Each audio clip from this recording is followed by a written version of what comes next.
Are you listening to music a lot? Are you listening to podcasts? Sorry, I think that's a postman in my door. Hang on, please. Of course. This is going to be our outtake section right here. Of course, this happens, right? When you're podcasting from home. Hello, I'm Doug, and welcome to the Krewe of Japan Podcast, a weekly podcast where we take you on audio journeys through Japanese culture. This time on Krewe of Japan Podcast. What is city pop? Depending who you ask, answers may vary. The genre itself took Japan by storm in the 1970s and 80s, from Tatsuro Yamashita and Maria Takeuchi, aka the king and queen of city pop, to Miki Matsubara and Anri. The vibrant sounds of city pop send listeners back in time to an era of chill vibes and good feelings. However, like all things in pop culture, city pop too evolved over the years, infusing sounds and styles of domestic and international musical influences like jazz, funk, synth pop, and R&B into it. Even today, streaming apps continue this evolution by lumping songs and artists from the same time period into city pop stations and playlists, even if they weren't considered city pop during its peak. This all brings us back to where we started. What is city pop? Today we are joined by guest host Andre deLaneuville, city pop enthusiast, New Orleans native, and someone who just happens to be my cousin. Together, Andre and I explore that very question before jumping into an amazing interview with former city pop idol and woman of many talents, Hayami. During our conversation, Yu talks about what led to the beginning of her musical career. And she sent them to her friend who owned a production company or a show business agent in Japan. And they called me for an audition. I flew over to Japan. I sang a few songs.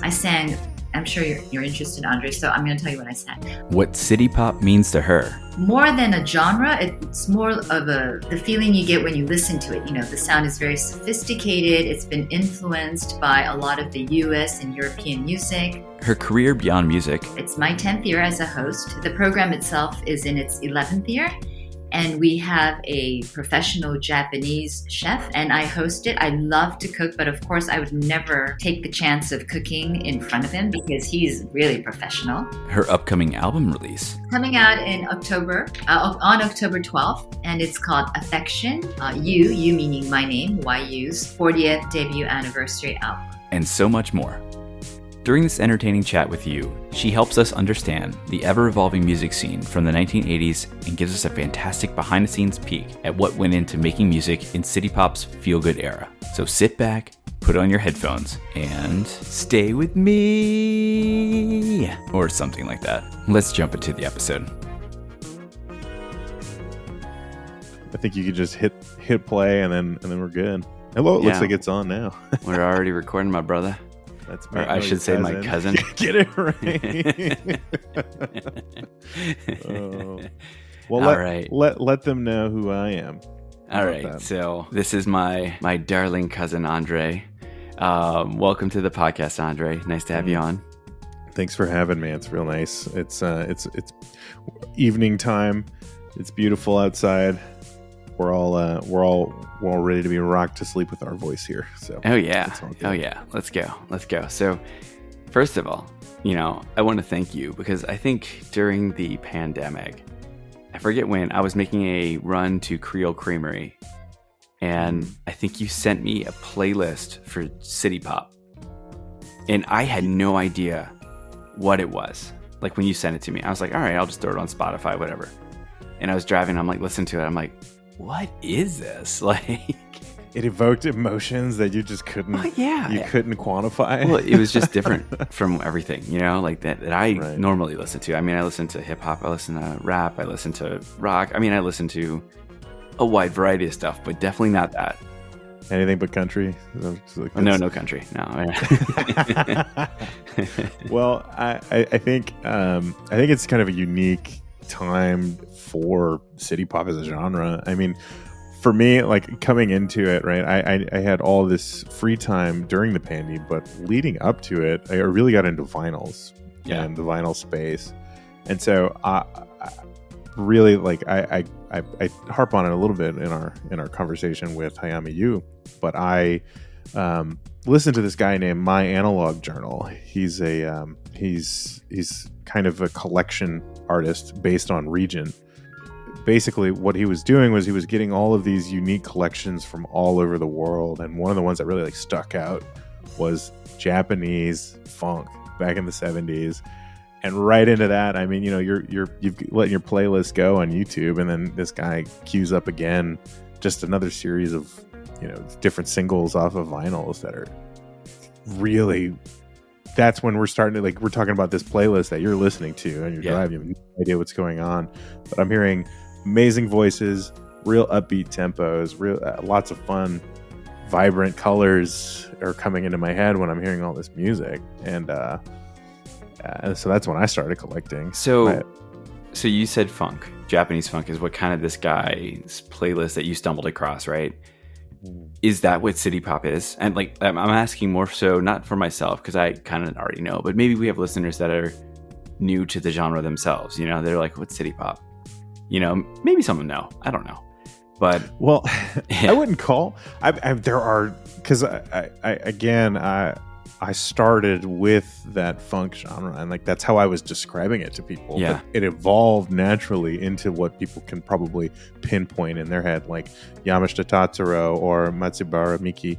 Like those are the ones that people hear and they think, oh, that's city pop. Matsubara Miki's the one that was like the TikTok rage, right? Like my mom knows this song if I put it on or whatever. Yeah, that's the one. I would butcher it if I tried to sing it, but I'm sure everyone listening can really pinpoint it.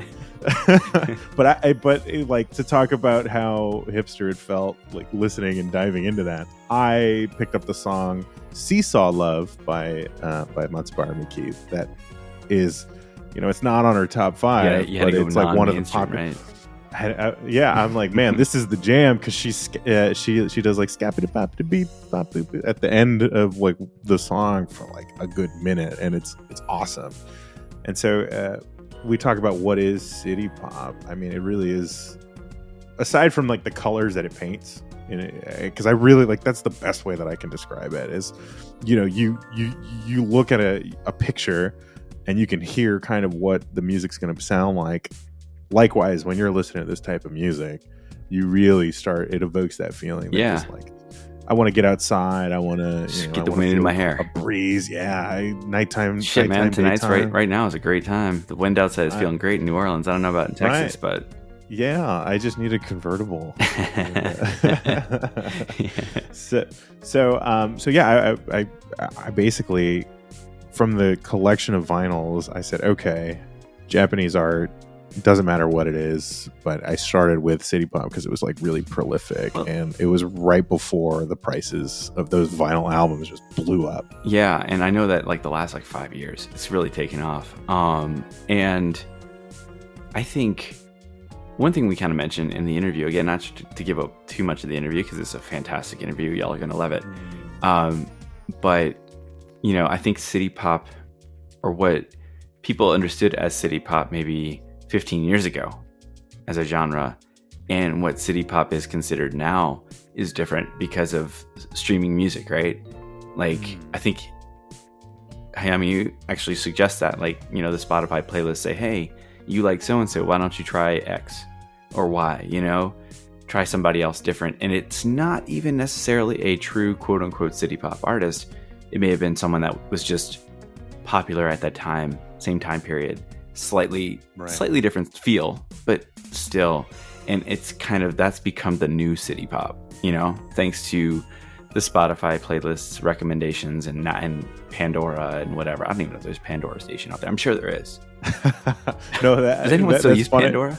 That's actually really hilarious that you mentioned that, because so like imagine like an unpopular time. I mean, you couldn't find these guys on Spotify. Not even like you had to really try in order to get their streaming music, because nobody really knew. Like this is like late 2018, early 2019. They weren't really on Spotify. I mean, with the exceptions of a few, like Matsubara Miki would be on Spotify, right? But Yamashita Tatsuro and Plastic Love, those. Forgive me, I forget the artist name who does Plastic Love. His wife, Takeuchi Maria, yeah. She like that wasn't on there. Only the remake of it that inevitably like really got popular. Yeah. I want to say like that would kind of be like the flag at the top. It's not even on YouTube. Not YouTube. Sorry, it's all over YouTube. It's not even on like iTunes Music Store. Like I went to go download Plastic Love, like to purchase, and it's not there. Mm-hmm. At least it's not a real version of it. Like there's covers and things, but not the authentic release. So I feel like it's still not as easily accessible for purchase, as maybe it is obviously in Japan. But you can get the vinyls, and I think that's where a lot of people are like you. They collect the vinyls for these artists and really enjoy it in that fashion, because that's kind of the way it was meant to be enjoyed, right? I think so. I mean, like a lot of when it comes to like the hunt for these vinyls, because it's someone who enjoys vinyls, who has like a pretty, I would say, extravagant setup to listen to this type of music on the medium. You use websites like Discogs, and you can see all sorts of city pop albums. They're in cassette form, they're in vinyl form, CDs. People have them, and they're selling hundreds of them a week, back and forth between collectors.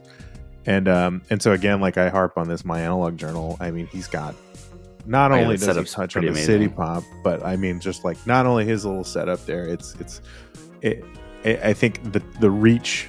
So if you listen to funk from Brazil, or if you listen to kind of a pop music from the USSR, and then you put it in the frame of what is city pop in Japan, you can tell that even in the time eras that they're influencing each other. Yeah, that people like these artists had to have known that everyone else in this era existed, and that's.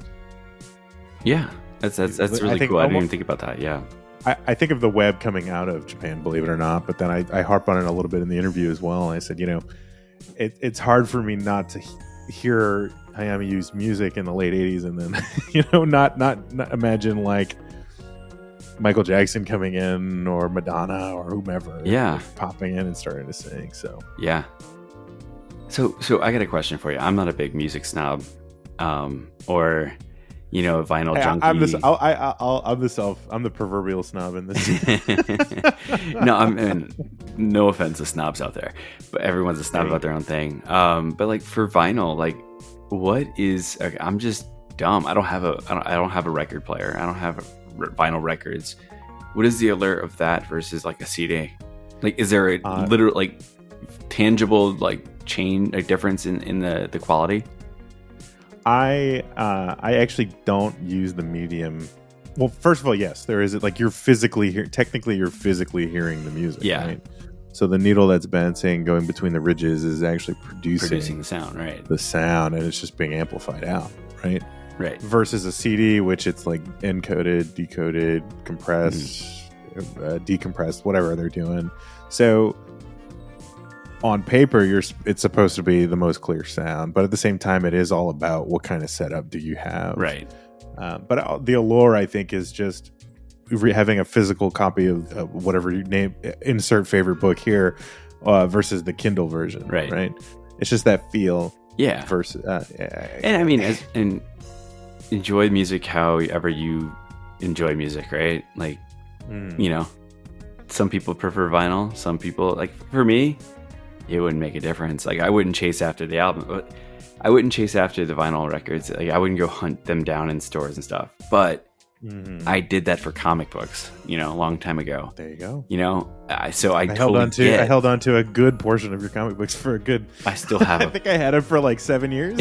How long did I have it? Oh man, like I got mountains. This is a whole nother topic. I'm not even gonna get onto my stacks of comic books that I'm doing nothing with. Gonna age. My collection's gonna grow. They're the Beanie Babies of our time, man. Well, the Beanie Babies were the Beanie Babies of our time. Beanie Babies were the Beanie Babies of our time.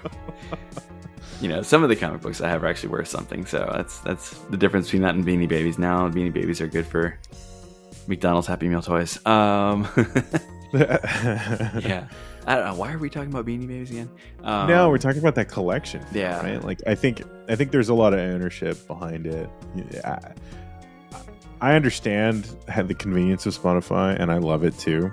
And I will listen because it's expensive. If you want to buy one album, it's probably not going to be sold anywhere in the United States. So if you really, it doesn't make sense to say, "Hey, seller from Japan, let me buy this one album from you." Generally, you want to find somebody who's got a collection of these different types of things that you want, buy them in bulk, and then have them ship that.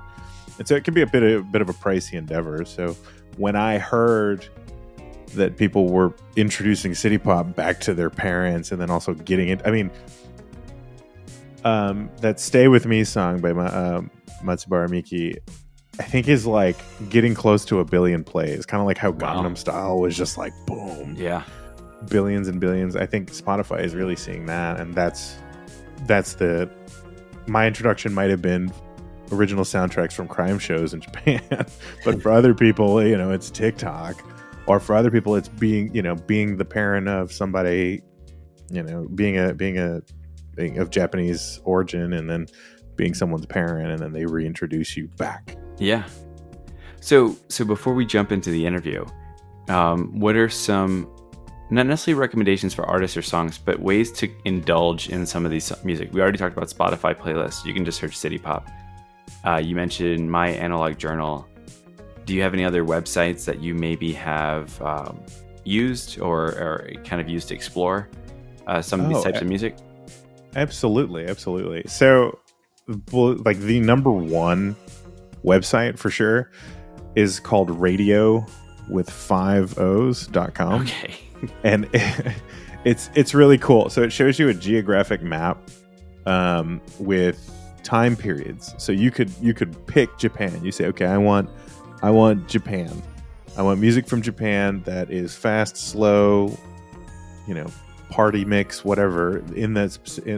Not necessarily a wide array of genres, but you could pick a time period. So you could pick the 70s and 80s when city pop was prolific, and you could hit play, and then you'll get a mix, and you can skip the mix however many times you need to. But this website like really it feels like it has it all, and it's a pretty tight community. Nice. And it's free. It's completely free. Wow. You can pay to get in to be able to like have your own library, kind of like Spotify, but it's free and there's no ads, and it's and they have there's an app for your phone if you want that. It's really cool. Well, shoot, I'm surprised it's not. I think you mentioned this one to me before, but I said I would get back to it, and I never did. So that might be why they're not so popular. Huh? It's the 5 zeros, the 5 O's. 5 O's. I'm like using my index finger to tap. And I'm like 1, counting. 2. Oh my gosh, shit. 4 O's. Didn't get it. Couldn't find it. But I would say like that would be where I start. And if you're like not really a big city pop person, there's other stuff for you. They have whatever era that you're in. You might land on a rock and roll album. You might land on a hip hop album, classical music, a love song, if you will. There's just no way of knowing. Cool. Well, is that like your go-to outside of Spotify and outside of like Analog Journal? If I'm in a rut for music, absolutely. Cool. Absolutely. Well, that's good to know. I hope hopefully our listeners will use that to kind of check out some city pop after this episode, and hopefully go check out some Hayami Yu's stuff, So go find out what songs of hers that you like. So without further ado, let's just jump into the interview. All right, and we are back with the podcast, and today I have a special guest and a special guest host. First, Andre, who is a city pop aficionado. Enthusiast is better. Come on. Enthusiast, okay, fine, whatever. But he's going to be our guest host for this episode. And Hi. Our very special guest for the podcast, we have Yu Hayami, who is, I guess, I don't want to introduce you or introduce what you've done because you've done so much. And I don't want to do you a disservice, but a former city pop artist. Do you still, I guess you still perform, so I don't know if I want to say former, but a city pop artist who has very graciously joined us for this episode. So I'll let you introduce yourself. Okay, well, thank you. Hi, Doug. Hi, Andre. And hi to all the listeners. My name is Hayami. I am actually still a singer. And I started singing in 1982 when I was very, very small. So this year marks my 40th year anniversary as a singer. Awesome. Yeah. Awesome.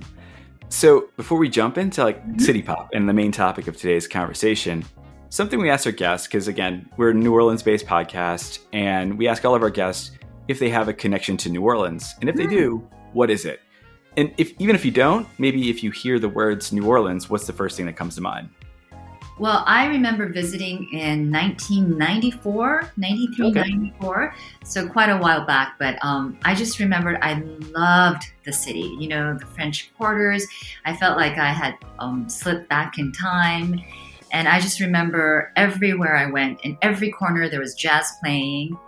And of course, when I really got to actually be on a boat riding through the Mississippi River, I felt like a kid again, spelling MISSI. Yeah. And I just remember I had the best oysters. I mean, I forgot the name of the bar, but I just remember the guy. I went with a girlfriend. And I remember the guy who was shucking the oysters right in front of us. And his name was Max. And he goes, "Ladies, these are the best oysters you are ever going to taste." And gosh, it was the best experience. Best girls trip ever. That's great. So it was a girls trip. It wasn't a business trip or a music trip or anything. It was just for fun. No, and it was so ad hoc. I was visiting my best friend in LA. And we had nothing to do, and we were listening to the radio, and the DJ had spoken something about there's a jazz event in New Orleans. And we looked at each other and were like, shall we just go? We actually booked a ticket. Why not? And we flew over and went to the Preservation Hall where they were, they had the jazz event. And it was really fun. I'm glad I did it. Yeah. That's awesome. So when you say this jazz event, are there any particular artists that were performing that really stood out, or was it more of just a time to be in town? I think it was, definitely the latter, a time to be in town. There were so many great artists, and I do remember buying a CD of the group that was playing at the Preservation Hall, but I can't really remember the name right now. I mean, it wasn't as good as Max's oysters, right? That's awesome. Yeah, the oysters are so good. The raw ones, I mean, the charbroiled, they're raw. I mean, you can't go wrong.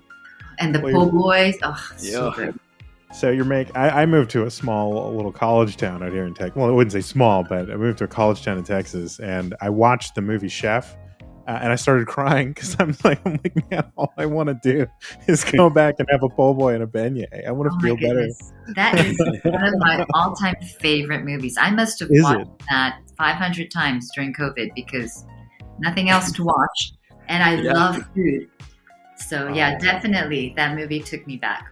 Well, so to kind of harken back to what Doug was saying, he said we wanted to introduce you about something in particular, but you're so skilled and talented, and you're proliferated all sorts of different media outlets. One of the first things that came up whenever I just popped your name into Google was that you had an interview with, I believe it was a chef show or a cooking show. There was some. Mm-hmm. And so, do you have any kind of elaboration on that? Is it you as a chef, or? I know my name is a bit confusing when we're speaking in English. No, I physically mean you. Yes. So I host a program called Dining with the Chef, which airs on NHK World, and I believe in some areas it's shown on PBS. I could be wrong. Okay. Or one of those Japanese channels, I think. And it's my 10th year as a host. The program itself is in its 11th year. And we have a professional Japanese chef, and I host it. I love to cook, but of course I would never take the chance of cooking in front of him because he's really professional. But I have learned a lot from him, and it's just a great program. We introduce Japanese food as well as Japanese culture, and I think twice a year I leave the chef behind. I get out of the studio and I interview other chefs around Japan. So Cool. Yeah. So, I hope you all get a chance to see it. In 2019, we were admitted into the Taste of Hall of Fame, I think, if I'm right.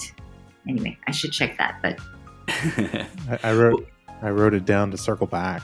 Look at you. I always try and find a fun segue, so I'll test it with you this time. I'm sure you cook with loads of vegetables and meats, but speaking of meat of the conversation, I want to bring it back to City Pop. Oh, look at that. Nice segue there. I tried. I set it up. So Doug asked me an interesting question before we even brought up the prospect of interviewing what City Pop meant to me, because he knew I'd shared collections of different artists, like the artist Toshiki, who did After Five. I think it's After Five Clash is the album that I have that really popped up and was real fun and exciting. And going down the list, other names pop up that like Henri or Miki Matsubara. Henri, yes. Those all came into my limelight when I started following down original soundtracks for Japanese crime shows. For like, shows. Oh, interesting. So they had a lot of funky original soundtracks, and starting with that, I started in that avenue, and then I started listening to all of these different artists, like I had mentioned with After Five Clash. But City Pop to me kind of paints a picture. I see, when I think about it, I hear the music, I see colors, I see reflective sunglasses, I think of a popped collar, blonde hair with a red Corvette, riding down off to the while the sunset's happening. What does it mean to you as one of the artists named, in the top 50s for idols? Yeah, so interesting. When you say City Pop, I debuted as a J-pop artist when I was 15, right? And somehow in the last 4 or 5 years, City Pop has become very popular outside of Japan. And I think in Japan, when we refer to City Pop, it refers to many of the songs that were released between 1970 to late 1980s. And more than a genre, it's more of the feeling you get when you listen to it. The sound is very sophisticated. It's been influenced by a lot of the US and European music. And growing up, like Henri, she was not an idol. She was more like because she writes her own songs too. She was a singer-songwriter. Whereas us pop idols in the 80s, we were so busy, we had professional people write songs for us, as do Justin Bieber and I'm sure BTS as well right now. But very on topic. And looking back, of course, I had a lot of input on the songs and albums that I released, but we were never really credited back then. As an idol singer, we would do other things, such as, I'm trying to find something equivalent to a program in the US so you could kind of understand it. But, besides singing, we would do like Saturday Night Live kind of things, like skits and things. Okay. Yeah. So we kind of had to be multi-talented in a way, multifaceted. But looking back, definitely the songs that I released definitely has a City Pop vibe to it. And I think that's why we're kind of categorized. The idol songs that were released in the 80s are now categorized as City Pop. Okay. And I think the most surprising thing that happened was in 2019 when my daughter, who's studying in the US, came back from college because of COVID.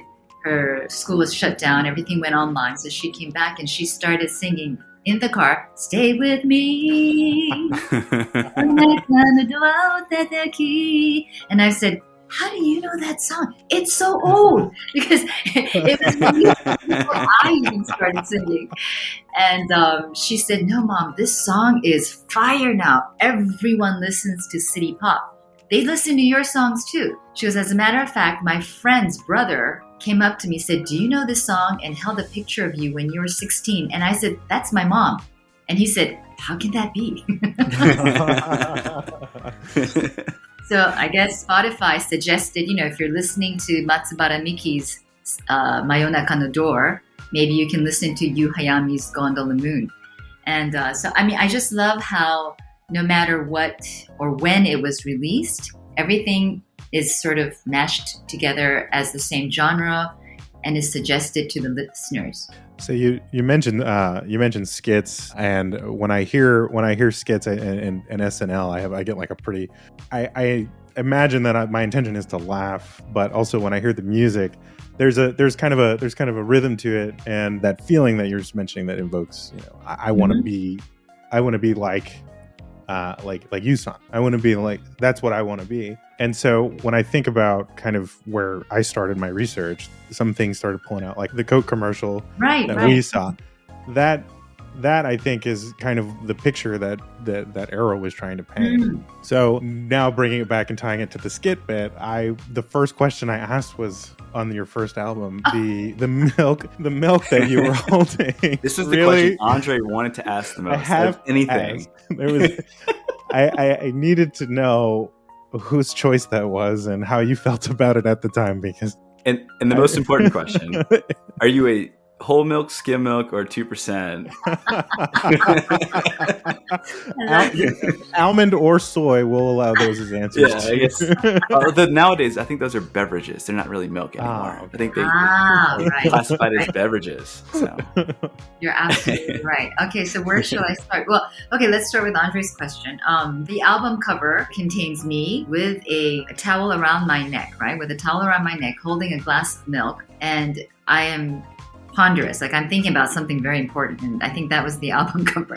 But if you notice, everything is in red and white, and I think that's what the creative designer wanted to go for. It's more of a color and design point of view. But I do remember when he gave me that glass of milk, I thought, hey, I'm not 12, I'm 15, I mean, I was thinking, why am I holding a glass of milk? And I actually really did ask that question. So it was funny that you asked him. And he said, well, it's just for color purposes. And I said, okay. Sure. Maybe I could have had a V8. I don't know. But, somehow they gave me the white drink instead of the red drink. So I feel like you missed out on the opportunity, because I know the Got Milk campaign was probably happening around that time. Yeah. I know. I saw that years later, and I thought, hey, they stole it from you. And I like whole milk, 2%. I mean, everything except non-fat, because I feel like, I don't know, if you have milk, might as well go all the way, Yeah, I grew up on skim, and looking back, I'm like, man, I really missed out. Like, I think, because I drink whole milk now, I'm like, it's too heavy. But 2% is like, the middle ground, and I like that. So I did have a question. So you were talking about your career, and I kind of wanted to bring it back to the beginning. Like, how did you were born in Japan and raised in Guam and Hawaii. Right. How did you end up back in Japan doing idol work and singing? Mm-hmm. Like, how did you end up back?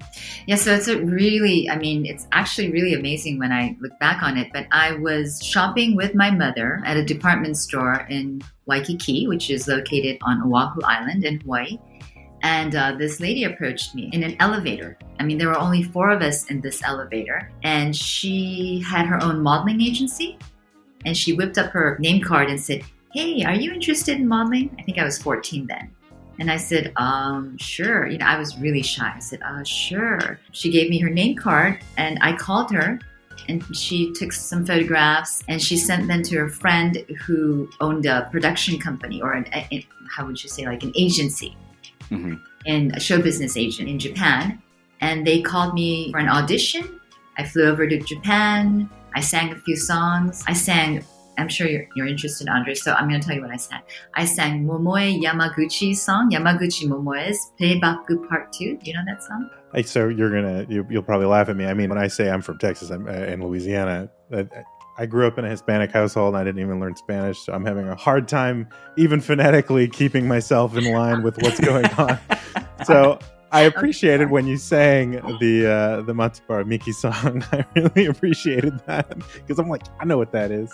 Okay. So I'm not going to ask you to sing it now, but I think if you pointed it to me, I would be, be so right there with you. Momoe Yamaguchi was a huge singer back in the 70s, and I grew up really loving her, listening to her music. But I sang her song, and I also sang Yesterday Once More by the Carpenters. And And right then they said, oh, we would love to sign you on as an artist. When can you fly over? And everything happened so fast. I was scouted at the end of August. I was already in Japan in the beginning of October. I had started my freshman year in high school, so I had to change schools and everything was, bittersweet. But yeah, since that just kind of took off, and that was the start of my career. I don't know how old were you when you moved out of Japan the first time? Like when you moved away? I was 3. You were 3. Yeah. So you really didn't have a reverse culture shock going back, because it was really like your first time moving there as a grown up. I don't want to say grown up because you were 14, but you weren't a baby, anymore when you were going back to Japan. So did you have a lot of culture shock when you went back or went to Japan? Yeah, I had a major identity crisis because during the time I was in Hawaii, I thought of myself as being very Japanese, right? Because I didn't want to be just Asian. I wanted to be Japanese, my heritage, and I was very proud of it. So when I came back to Japan and I presented myself to the new school as a new student, everyone, first thing they said was, you're different, And I said, well, what do you mean? I don't know, you're not Japanese. And I mean, this is the thing that I love and loathe about Japan, but they're very accepting if you don't look Japanese. But when you look as Japanese as I do, but you're not quite acting like you're Japanese, that's when people start asking questions. And I just remember the first day in high school, the teacher said, does anyone have any question or something like that? And no one raised their hand. And of course, me being the new student, I said, I have a question. I don't understand this and this. And everyone looked at me saying, oh my gosh, this new girl is asking questions. Oh no. Which I was trained to do or educated to do. And, the schools in the US. So just everything about me kind of stood out. And gradually everyone accepted me. And of course, I sort of gradually got accustomed to the Japanese culture and, how to speak and be more Japanese-like. You can speak the language, but there's a nuance to the way you say things and the context that you say it, right? Yeah. And for instance, I mean, just by laughing out loud, like, ha, ha, ha, Japanese girls back then, and mind you, this is not the today Japan, this is Japan 40 years ago, girls would cover their mouths and laugh very coquettishly and, very cute. And I just didn't do that. I was like, that's so funny. And just that alone, alarmed everyone in class.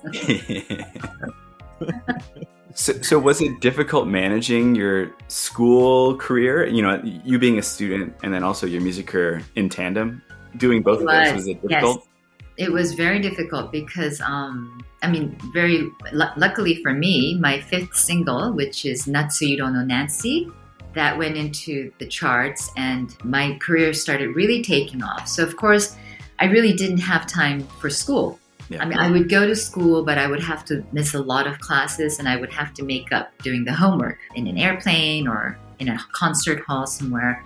So that was very difficult for me because I think when you're a teenager, work was a lot of fun for me, but having missed out on a lot of the social life in my teenage years was quite stressful for me.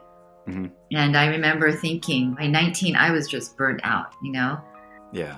I felt like I was running. I loved doing my concerts. I loved, meeting and communicating with my fans. But I thought maybe there's another life for me. So that's when I decided to go to college. But my first attempt failed. So I found a really great tutor. And the second time I applied, I got into a college called Sophia University here. I went there. Oh, okay. Yeah. Oh, you're my kohai. Yeah, so, as a study abroad student, I did at the Higaku Bunka Gakubu. Yes, exactly. Yeah. So, do you know our campus is gone now? Yeah. Well, Ichigaya or Yotsuya is still there, right? もちろん Yotsuya is still there, yes. But Ichigaya, they did. I was there when they transitioned that year. It was 2005, 2006. Okay. When they transitioned, my first semester was at Ichigaya, and then they moved everybody. I think it was in January. I don't even think it was for the beginning of the spring semester. I think it was January. They moved everybody to Yotsuya. Okay, yeah. Which it was nice. I liked Yotsuya, so Yotsuya. You felt more part of the school and the community. Exactly. Yeah. So going to college was a great experience for me because I realized then that my cultural identity actually fit into sort of a pattern of people who, I don't know what we are. We are bicultural, we're bilingual, kids who have other cultures who have other cultures, right? So I felt really at home. It was really great to speak in English again. And and of course, that's when I realized I wanted to actually keep singing and doing what I do for life. Oh, yeah. And that's like, that was one thing I noticed too with Sophia, is that it is very, like you said, a very international feel to the school. Yes. A lot of the folks that were, especially in comparative cultures, study the department, School of Comparative Culture. A lot of like my friends that I met there, like their families either lived in the US or somewhere outside when they grew up and went to school in like Nashville, like where like the Toyota factories are. Their dads worked for those companies and they went to the States for a few years, then came back and so forth. So yeah, I felt it was it was the perfect fit for what I was, when as a foreign exchange student, I was excited because you kind of felt on a level playing field. Everyone was very much kind of in it for the same thing. Exactly. Yeah. That was my answer to your cultural identity and identity crisis. Yeah, and it's interesting you bring it up because my wife's Japanese and our two sons are gonna maybe we like to send them to Japanese school at some point in the future. Like even if it's just for a month in the summer, we're talking about it for next year already. Maybe sending him to stay with grandma for the summer and do the school. He's in first grade right now, so it'd be a perfect time to do it. But I wonder because I saw kids that did that when I was teaching on the JET program. I saw kids that kind of popped in for like a month or two in the summer, and then you never saw them again. You're like, what happened to that kid? Right. Where'd they go? But it would be so funny because like suddenly, like you asked, like you said, you'd ask a question, and then one kid's arm raised up out of nowhere. I'm like, yeah, you, and then perfect English, no accent whatsoever. I'm like, hey, you speak English, don't you? And then he'd be so eager to answer. I'm like, I got to give other kids a chance. We could talk after. Exactly. I have two daughters, and I sent my two daughters. In Japan, they went to an international school, but because summer vacation is so long, I attempted to send them to the local Japanese elementary school. I think 2 years or 3 years in a row. Yeah. And, because I have two, one really liked it, one didn't really fit in. So, I mean, it's just interesting though. But they do come back singing like really like Japanese songs and saying like Japanese gyagu. Gyagu is like jokes that, the comedians are doing on TV at the time. And so, yeah, that's kind of interesting. I think it's good to do that immersion. I think so too. I think it's something I'm envious of. I think that's a great opportunity for them to do that kind of stuff. So we're going to come back to that towards the end. But I wanted to ask you a question about, you mentioned Natsuhiro no Nancy, like probably one of your biggest hits, right? Yes. It was the one it was kind of featured in the Coca-Cola commercial. Your popularity really took off from there. You started hitting the Oricon charts, all that fun stuff that everyone shoots for. Did you ever think when you took that business card in Hawaii, did you ever think that it would get to that point? Doug, I was a teenager. I don't think I was thinking much. I mean, I was just you weren't even thinking about what you're going to have for dinner, right? We're at the honest part of the podcast, right? I mean, I was probably thinking, wow, this is fun. I love to sing. I used to sing in my living room, and now I get to sing in front of people. And I think that part of it was really fun. I have to say that I really didn't have time to sleep or eat, which that was a very difficult time for me. I just remember being always hungry. We didn't have konbini, like convenience stores, as you know, in Tokyo, Japan. They're abundant now. You can every corner convenience store, and you can have really good food, but didn't have that back then. So once in a while, I would be lucky enough to pass a McDonald's and I would get French fries and burger. But I think I was sleep deprived. I probably got maybe 3 to 4 hours of sleep per night, but I could do it because I was young. Right. And, I'm sure now they don't do that because of child labor laws or something. I'm sure they're the least they could do is the 8 hours, right? 8 hours of sleep. But I just remember the first year, actually the second year of my debut, because Natsuhiro no Nancy became a hit. the Red and White Festival, which is called Kohaku Utagassen in Japan. It was one of the most watched TV programs back then. And it also aired in Hawaii. So I remember they invited me to be a guest singer. And I was really excited. I thought, wow, I made it. I mean, I'm on Kohaku Utagassen, Red and White Festival. And I was really happy because my grandmother still lived in Hawaii. And being raised by her, I was able to tell her the news, and she was so happy, and she told all the neighbors, and so that was kind of exciting. That's awesome. That's awesome. And it actually, like, one of our first guests for the season was Jero, the Enka singer. Yes. He actually talked about Kohaku as well as like one of his biggest, like, proudest moments, because he, as a kid, watched it growing up with his grandmother, and that was kind of a bonding moment for them. So he made it to Kohaku, and he said it was one of the biggest accomplishments of his career. And it sounds like that's pretty much what did it mean to you to be selected? I mean, it sounds like it was like one of the biggest things for you, right? It was huge. It was huge. I mean, my second year, as a singer, they invited me. And of course, there was no social media back then. But, for the whole year following that, because Kohaku Utagassen is on the very last day of the year, that's on December 31st. The following year, everywhere you go, people congratulate you. And I mean, it was just very exciting. So lucky for me, I was asked to be back the following year and the following year. So 3 years consecutively, I was invited back. So that was really nice. That's great. That's great. So I mean, for me personally, like, if we're going to fall back into where I fit into this conversation of me just being an enjoyer of this music genre, I take it to the level that might be considered, I'm trying to avoid the word pretentious, but I keep coming back to it because I buy these vinyls in a certain area, and I buy specific headphones, and I have to hear it in a certain way. But I really get down to the meat of how the evolution of me starting from crime show soundtracks all the way to listening to that Matsubara Miki song that everyone's singing on TikTok and being mad that I was there first. So I kind of picked 2 points, but listening to your first album and picking on that top song that Spotify gave me, I kind of felt that there was still there was a lot of bass to it, a lot of bass line, a lot of up tempo, and I could almost take my finger and trace it backwards to that funk era. And there's a song that comes up to mind, and I'm going to butcher the name, but I'm going to try my best. I wrote it down. Yasuko Agawa, LA Night, is the song that, like, always I consider my tie to what then city pop means for me, because it's still funk, and it's got that real high pitch relaxation piece to it. But of course, it then evolves from there.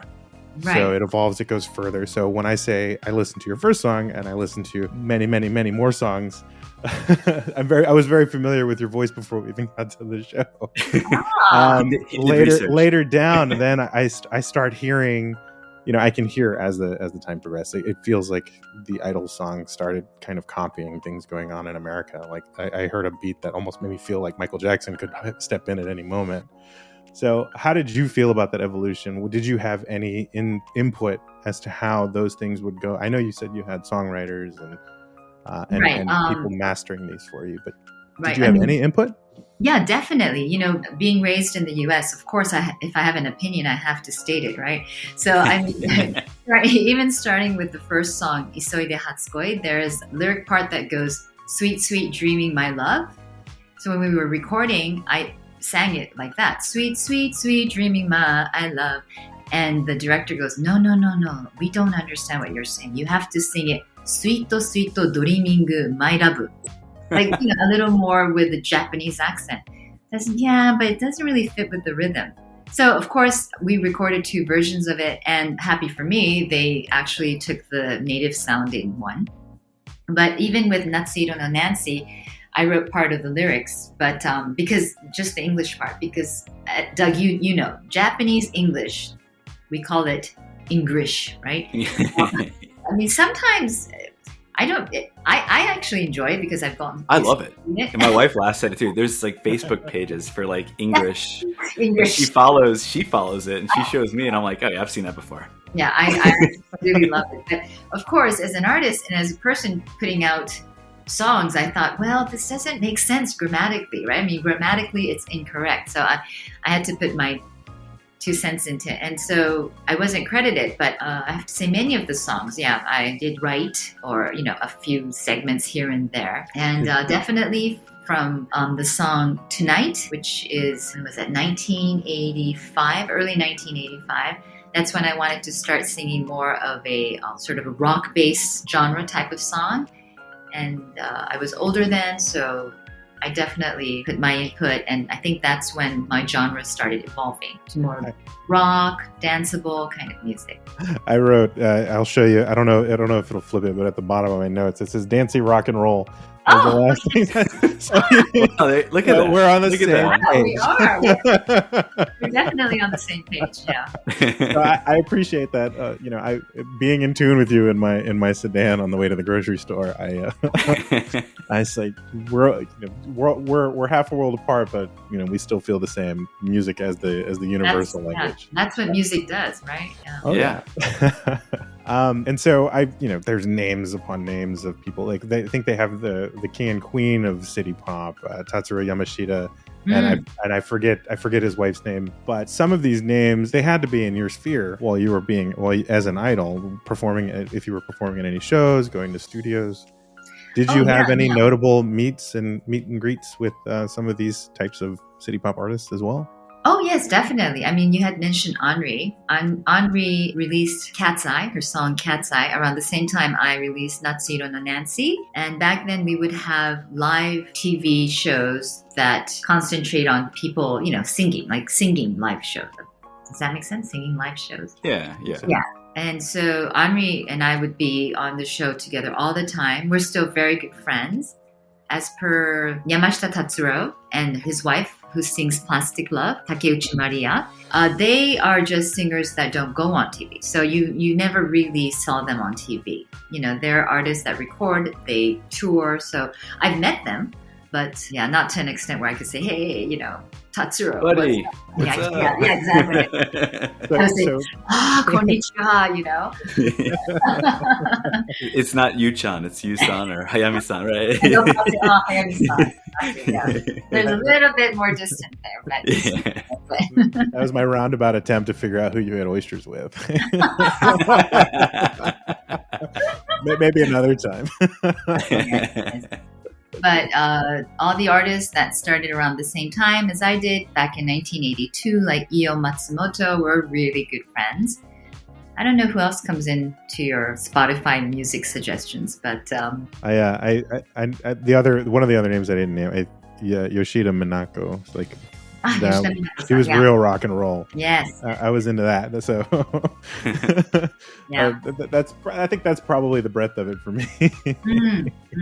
I covered a song that, do you know Anne Lewis? Does she come up on your Spotify? Anne Lewis, she sings Roppongi Shinju, and anyway, she sang a song that was written by Tatsuro Yamashita called Koi no Boogie Oogie Train. So I covered that in 2016, and that became the theme song for United Nations SDGs. That was kind of exciting. That's actually a really nice city pop song too. I mean, The beat is more kind of, I don't know, your electro dance kind of music now, but yeah. Yeah. I consistently have his album Moonglow ready to rock. It's so good to listen to, just to hang out and have a relaxing time on the couch. So I feel that. Okay. Knowing that you covered one of those songs that I haven't heard it. Now you have to go find it. Now I have to go find it. Yes. So after you had moved away from your pop career, it sounded like you pivoted a bit, to acting and theater. We already talked about, your NHK World TV show that you've been doing for almost 11 years. Or no, not 10 years, right? 10 years. 10 years. You've been doing it for 10 years. But the acting and theater, what were some of the notable roles and some of your favorite projects that you did after you moved away from your music career? Right. So let's see. My first musical was Grease. Oh, okay. I played the part of Sandy. Ah. Yeah. So cool. So, do you ever go to karaoke? I do. Yeah. Yeah. Do you ever sing Grease? Not really. No. No. Okay. No. But I love all the songs from the soundtrack. Yeah. But I mean, I go to karaoke to sing other types of genre songs, not something I would actually sing on stage, I think. Yeah. No, there's the reason I'm asking because I used to do like summer what was it, Summer Lovin'? Yeah. Or whatever, summer nights. Yeah, I used to do that at karaoke. I do both parts. That's a great I'd song. have fun. I go wild. I'm fighting the urge not to sing it now, not because I love the song, but because my You gotta do the ending. My girlfriend's made me entirely too familiar with the soundtrack, so I'm just playing it any chance he gets. So you did Grease. What Right. what other fun And then- projects did you do? Right. So the producer who came to see Grease wanted me to be in The Wizard of Oz, playing Dorothy. Okay.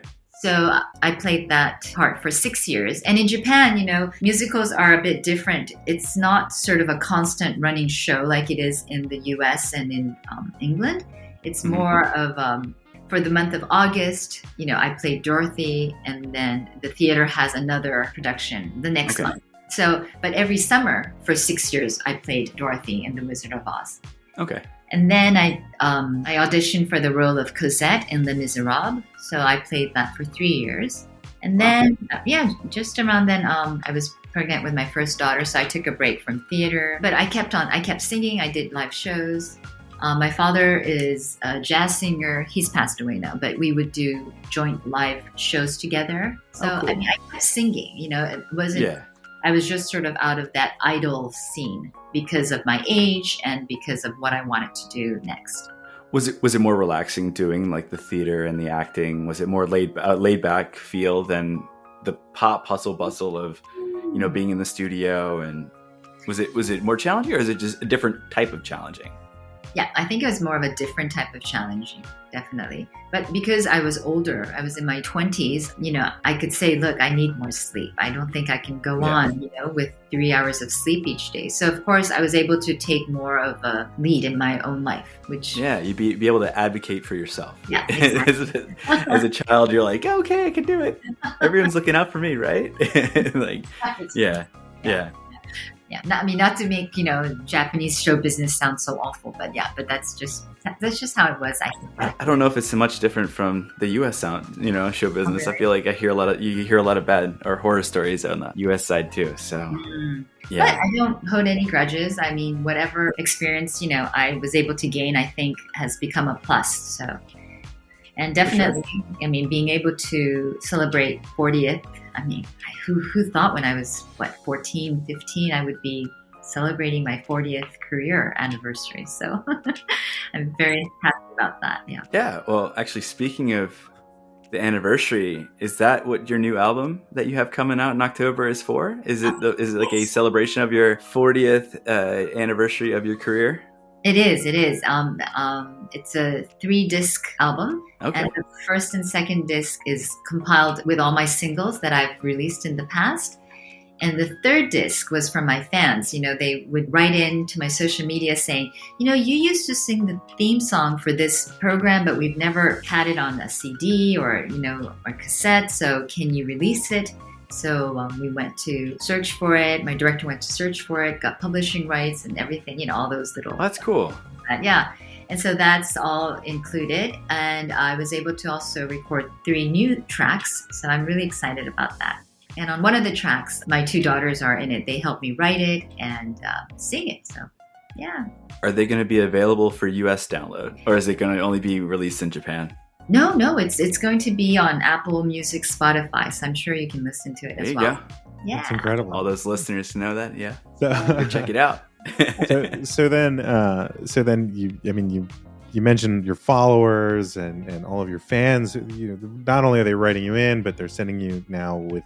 I follow you on Instagram now, and every time you post something, I'm so excited, and I can see what you're up to, and I said, "Wow, that's amazing." But is that kind of how you stay in touch with your now growing social media? Because I know you have a YouTube channel where you do lessons to learn English, but also at the same time you do Instagram.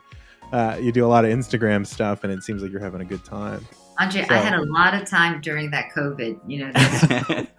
I mean, that's where this podcast came from, right? We all did. My gosh, all my events and concerts are canceled or postponed. I thought, what can I do? How can I keep in touch with my fans? So yeah, that's when I went crazy on social media. And luckily I had teenage, girls who could help me. So yeah. They kept you in line and in touch. They did, yeah. That's incredible. I guess that definitely overshadows learning how to make pasta and finishing grad school. That's your COVID? Those are my COVID handouts. Yeah. I don't know. I think if I had known this was going to be so long, I might have actually applied for grad school. And I love making pasta, so I think there you go. Yeah, there you go. all that came out of it was a podcast and a baby. So. That's the best. That was my reaction too. He's going to be 1 at the end of October. So congratulations. Thank you. So yeah, no, sorry. Go ahead, Andre. I was going to say, when is your album due? Yeah, that's right. We didn't actually we were ask talking that. about babies. Oh, thank you. So it's coming out in October, on October 12th. And it's called Affection, you meaning my name, YU's 40th debut anniversary album. I will be in line. Well, I don't know if there's going to be a line. You'll queue it up on I'll queue it up. Apple, or I don't know. Do you have Apple or do you have? Well, what's Android? the media that it's going to come out on? Is it going to just be a CD and on streaming, or will you have a pressing for vinyl as well? Because I know that I'm really in touch with that one. I know, no vinyl yet because it's a 3-disc album. I mean, you can't get that on one album, right? Yeah. So, but we all know that everyone loves vinyl now. So if the 3 new tracks do well, and I don't know how you gauge that. I mean, now that everyone is subscribed to like a music. Yeah. That's, I guess, downloads or streams. I don't know. Yeah, exactly. So I guess download streams. Universal Music, which I'm releasing the album from, they are actually selling a physical. It's so funny how we have to say a physical CD where you can actually grab it. With a CD. Yeah, That's exactly. So I think you can order it online, but I don't know if they ship outside of Japan. They should. I will ask them about that. Okay, right. well, I'm on board. Yeah. But yeah, definitely. I mean, I'm really excited. It's the 3 new tracks are, one is called Make Lemonade, which I made with my daughters. And when we were talking about what to write about, I said, well, what about when, you girls were in your teenage years and you would always have problems, or you would say, oh, Mom, life is tough. All these lemons are thrown at me. I would say, just make lemonade. Because I remember my grandma used to say that to me. And they're like, okay. So we kind of, made that the theme for one of the songs. It's called Make Lemonade. The other is called Ima ga ichiban suki, means I am the happiest now in English. And I sing that with city pop artists Hiroko Moriguchi and Io Matsumoto. Okay.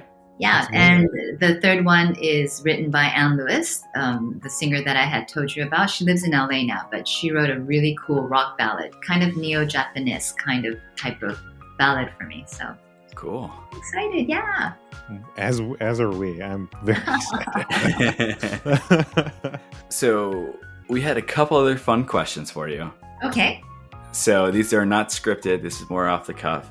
You had mentioned earlier, we brought up konbinis when they didn't have konbinis back in, when you were recording and stuff. But they have konbinis now. So what is your favorite konbini? Oh, it's a tough one. Short. I'm going to cut you off for 1 second. Andre, konbini is convenience store. So I want you to understand that I think context is very important. So I've been attentive. I've been present. So I know what it is now. Okay, I'm just making sure. There's a cute little YouTube song called Convenience Store, so I know what that is too. Oh, Okay. really? I will share it later. Okay. I just remember Anthony Bourdain, when he came to Japan, he said, I love these little sandwiches at the konbinis. And he was scarfing down an egg salad sandwich. But the egg salad sandwiches are really good, whether you buy them at 7-Eleven, Family Mart, or Lawson's. I always love the tonkatsu sandwich. Tonkatsu is the pork cutlet sandwich, the thick slab of pork, breaded in, coated in breaded mixture, panko mixture, deep fried, and sandwiched in between 2 wonderfully fluffy white loaves of bread with lots of tonkatsu sauce. That's yummy. I love those. That's not fair that you're making me hungry at night when you're about to segue into lunch. But definitely those sandwiches are the best. So my next question for you was, what is your favorite recommended spot in Hawaii? Oh, in Hawaii? Yeah, not Japan, Hawaii. Okay, in Hawaii. There's so many, but I think my favorite area is the Ala Moana Beach area. Okay. At sunset time, and you can just walk around. Of course, if you want to go in the water, you can. It's warm all year round. But just walking and watching the sunset and getting your toes, in the sand. And because the sand feels just wonderful. It's cool and feeling that breeze from the mountainside. It's just so nice. Oh, I miss Hawaii now. Sorry.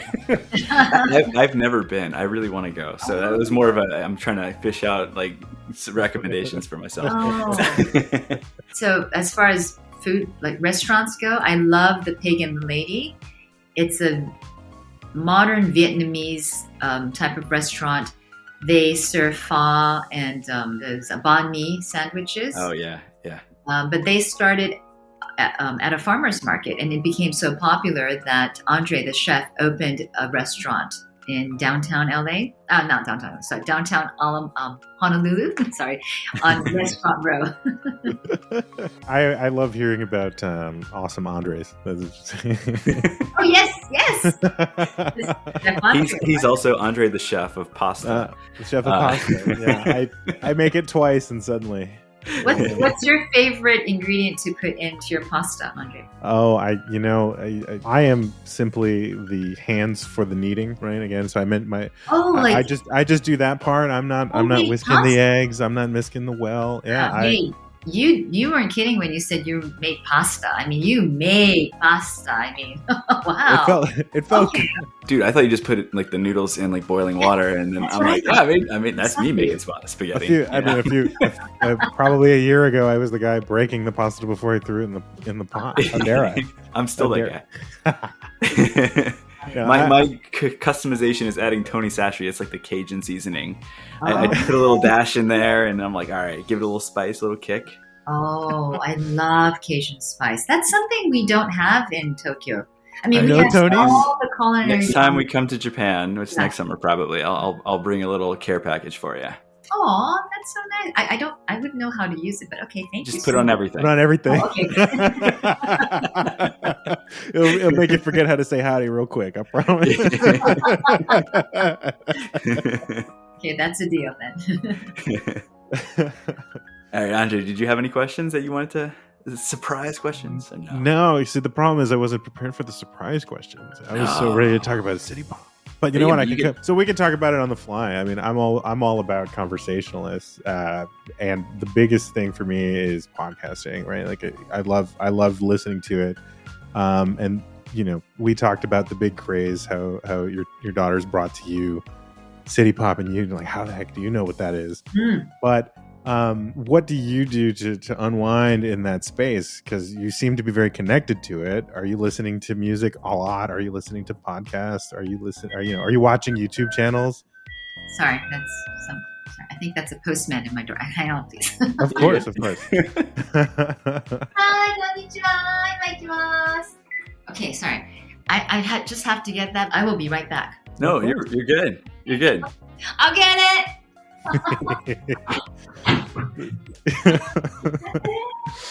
I still can't get over you got a Mario Kart shirt on. This is for the video watchers. I give you an auditory experience that we all have very, very big grins because we're having a good time. This part right here is going to be like the outtakes. Well, that's how you that's how you bring it into the beginning.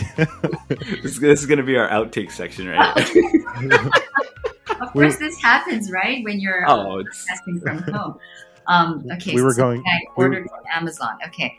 So yes, I'm sorry. The question is... We were going for the fourth wall break. So like, yeah, like what is your meat? I've spent the better part of a month, listening to you pretty frequently, right? So like, Thank you. but in general, I'm in the space anyways. So what, you know, right now you hear true crime podcasts, or you hear about, these TikTok trends, things that are going on. So what does Yusan do for the? What does Yusan do? Yes, I do listen to a lot of podcasts. I love it. When I was going to a rehearsal studio, which was an hour away last month, I listened to a lot of This American Life podcast. Such a good one. Yeah, I mean, it kind of keeps me in touch with what's going on in the U.S., what people are talking about. Of course, I see it in the news, but how people see it in, different ways. Yes, and of course, I've listened to your podcast, Doug. Oh, have you? Yes. Thank you. Yeah. And I mean, I just love this whole social media thing, how we can all keep in touch, even though we're oceans apart, right? So that's really nice. This summer, I listened to a lot of city pop. The artist, Otaki Eiichi. Andre, I think you would really love Otaki Eiichi. He has an album called A Long Vacation. And taking notes. And my favorite song from that album is Koi Suru Karen who falls in love, and also Ame no Wednesday, like a rainy day on Wednesday. The producer who worked on that song, and this was released in 1980, actually worked on my 3 new tracks. So I went back and listened to it. All right. Amazing album. I mean, just fantastic. That's incredible. Awesome. Yeah. So if you're interested in the space too and things to listen to, so the pin that I can put on saying like how I got it started was this Turkish guy who runs a YouTube channel called My Analog Journal, and he plays vinyls from all over the world. So he's got Turkish, USSR, Japan, Belgium, Italy, all sorts of different genres, and that's how I stumbled upon these soundtracks. And he just plays it, doesn't no commentation or anything, but he plays them in kind of a cohesive fashion. So if you're open to it, I would highly suggest that, especially if you're interested in the city pop genre. Yeah, that is where I started. Maybe I can. It's on YouTube, right? It's on YouTube. Yeah, My Analog Journal, and from other countries. That's kind of cool. Yeah. Okay. It was one of those finds where you catch him with 3,000 subscribers, and then suddenly TikTok's talking about some of the songs he's playing, and so now he's got 500,000. So you're tapping into your. I was there before everybody. I was else there before. You see, I do. Again, for the visual podcast listeners, I've got a mustache and a button down at 9:00 at night. So. Wow. That's funny. That's incredible. Well, it's good to know that you're listening as well, and you're keeping in touch with the space. Definitely. That's cool. Well, I know you had to get going, and we want to wrap it up. We want to be respectful of your time, but I did want to give you one more opportunity to maybe let people know where they can find you on social media. Like your YouTube, your Instagram. Where can they find you? Okay. Thank you so much. Let's see. On Instagram, it's at Yuyu Hayami, YUYUHAYAMI. And not to be an Andre, but I started Instagram super early, like in 2014. And I don't know why I didn't grab my own Yu Hayami name, but I thought, Yuyu is kind of cute. So actually, some people who follow me outside of Japan think my name is Yuyu, which is you started Instagram before I did. Right? I think I started really early because my daughters were like, you should do Instagram, Mom. But now someone has taken my name, Yu Hayami, so I can't grab that. So it's Yu Hayami. Don't let them squeeze you for any money. Be like, I'm good with Yu. I'm actually good with it. I like it. My YouTube channel, which I started for my fans, is, I think it's going to go on until next spring, and then I might actually fade out, I post 3 times a week now, and it just keeps me very busy. I enjoy it, but you can find me making pasta, dry pasta, not the real pasta. Not from scratch. They're both just as good. They are. And also, let's see what else. I do TikTok sometimes. If I can find a friend who'll dance with me, I'll do TikTok. That's about it, right? Instagram. I'm not on Facebook. I know there is a Facebook that my company started, but I don't keep in touch with that. I mean, I don't really do that myself. So yeah, I think it's Instagram, YouTube, and my blog, but that's in Japanese. So if you're interested in reading something in Japanese, sometimes I write in English. We do have listeners that are interested or fluent in Japanese, so you would be. Oh, okay. They might be interested.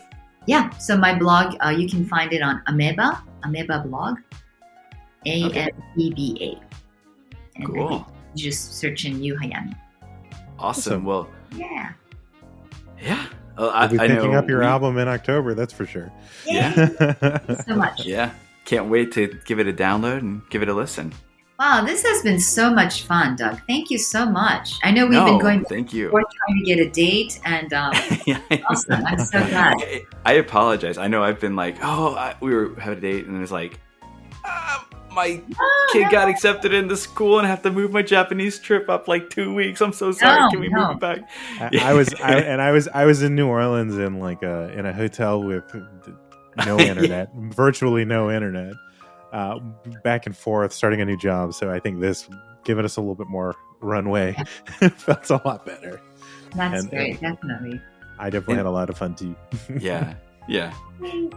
All right. Well, thank you again so much. This is so much fun. I'm so glad we got a chance to do this, and I'll make sure again next time I'll pack a few extra cans of Tony Sasheries when I'm on my way over to Japan next summer. So definitely, you'll have some.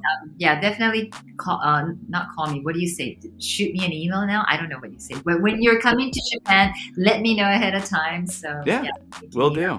Hit me up in my DMs, as they say. In my DM. Yeah, there you go. Awesome. Thank you so much, and thanks to all the listeners for listening. ありがとうございました。